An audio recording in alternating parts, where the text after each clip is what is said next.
বিশ্বাস করো, আমি না আর আগের আমি নেই। বিশ্বাস করো ভাবি। আচ্ছা, এসব কথা এখন বাদ দাও। চলো হসপিটালে চলো, তোমার আগে ট্রিটমেন্ট করাতে হবে। চেহারার কি অবস্থা আছে তোমার? না না ভাবি, আমি কোথাও যাব না। এখন বাইরে গেলে ওরা আমাকে সত্যি মেরে ফেলবে। আর আমার যে ব্যথাটা আছে সেটা সময়ের সাথে সাথে ঠিক হয়ে যাবে। আমার এখন শুধু ঘুম দরকার, ভয় ডরহীন, নিরাপদে। আচ্ছা ঠিক আছে, তুমি তাহলে গেস্ট রুমে গিয়ে ঘুম দাও। কিছু খাবে? দেবো? না ভাবি, যে মার খেয়েছি আমার পেট ভরে গেছে, আর কিছু খাবো না। তোমার খিদে লাগলে আমাকে বলো। তুই বরং এক কাজ করো, গেস্ট রুমে গিয়ে একটা হট শাওয়ার নাও, তোমার ভালো লাগবে। ঘুম দাও, ঠিক আছে? চলো।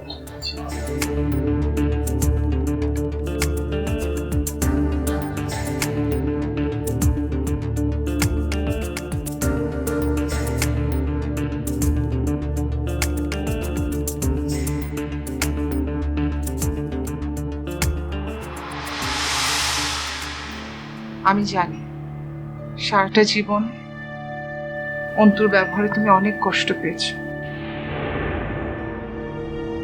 আমিও জানি তুমি সব সময় হাসি মুখে সব সহ্য করেছো, কিন্তু আর কত?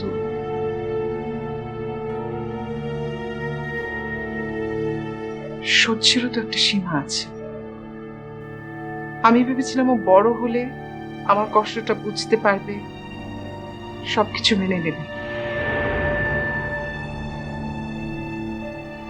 তো আর কত বড় হওয়ার জন্য অপেক্ষা করতে হবে বলো?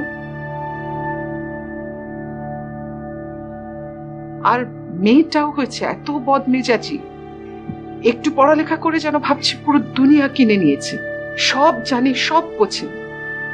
কিছু একটা কথা বললে চটাং চটাং উত্তর দেয়। আমি আসলে একজন ব্যর্থ মা।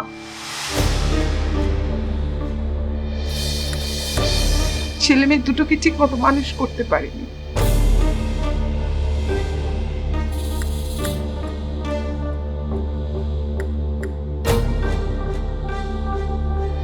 পড়ালেখা শিখেছি, শিক্ষিত করতে পারিনি। তুমি এসব কি শুরু করলে বলো তো? বললাম তো, এ বাড়ির কার উপর আমার মন খারাপ নেই। না তোমার উপর কোনো অভিযোগ, না ইন্তু তানি কার উপর আমার আক্ষেপ, কার উপর আমার অভিমান নেই, বিশ্বাস করো।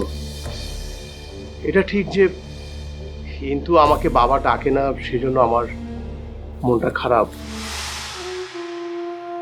কিন্তু এই জন্য আমি ওকে কোনো দোষ দিচ্ছি না, বা আমি কাউকেই কোনো দোষ দিচ্ছি না। আমি আগেও যেমন ওদের মঙ্গল কামনা করেছি, এখনো করি।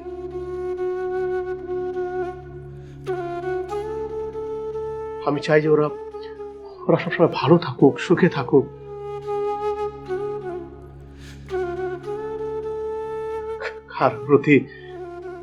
কারোর প্রতি আমার কোনো রাগ নেই। এই যাও তো, তুমি ওদের খাবারের ব্যবস্থা করো, যাও। কিন্তু সারাদিন দোকান অনেক কষ্ট করেছে, ওরা নিশ্চয়ই খিদে পেয়েছে, যাও প্লিজ।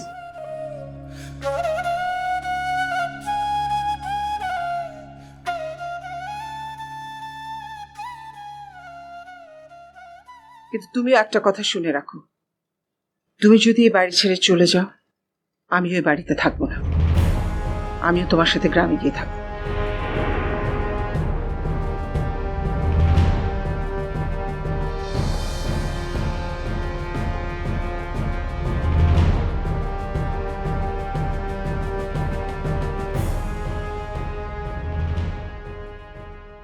আরে না না, কাল সকালে অবশ্যই আমি তোমার বাসায় যাব,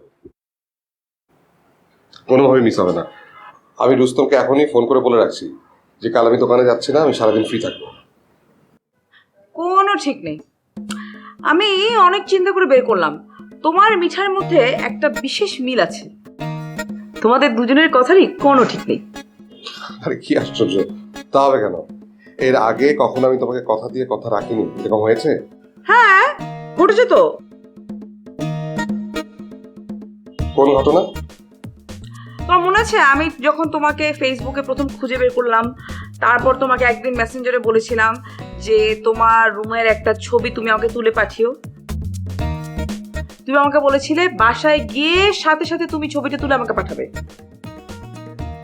সেই তোমার বাসায় ফেরা এখনো পর্যন্ত হলো না। আরে আমি তো সেদিন মানে তুমি যে তারপরে কখনো চাও